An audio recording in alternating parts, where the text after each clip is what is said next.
তেল পটল ও পটল পোস্ত রান্নার প্রসেসটা একই হলেও টেস্টটা কিন্তু সম্পূর্ণ আলাদা। আজ রান্না করব পটল পোস্ত। প্রথমে পটলগুলো ভালো করে ভেজে নিলাম। এবার দিয়ে দিলাম পেঁয়াজ বাটা। পেঁয়াজ বাটা ভেজে তার মধ্যে দিয়ে দিব আদা রসুন বাটা, শুকনো লঙ্কা বাটা আর জিরা বাটা। মশলার সমস্ত কাঁচা গন্ধ চলে গেলে দিয়ে দিব আগে থেকে বেটে রাখা কাজু বাদাম, কাঠবাদাম, কিশমিশ আর পোস্ত বাটা। সব একসাথে ভালো মতো একটু ভেজে নিব যেন কোনোটার কাঁচা গন্ধ না থাকে। কাঁচা গন্ধ থাকলে কিন্তু খেতে একদমই ভালো লাগবে না। এরপর লবণ আর হলুদের গুঁড়ো দিয়ে তার সাথে একটু জল দিয়ে মশলাটা খুব ভালো করে তেল ওঠা পর্যন্ত কষিয়ে নিলাম। এরপর দিয়ে দিব ভেজে রাখা পটল।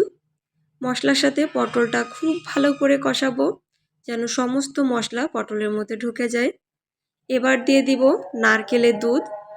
এই রান্নাটায় নারকেলের দুধ দিলে অনেক অনেক বেশি টেস্টি হয়। তো নারকেল দুধ দিয়ে মিশিয়ে নিলাম।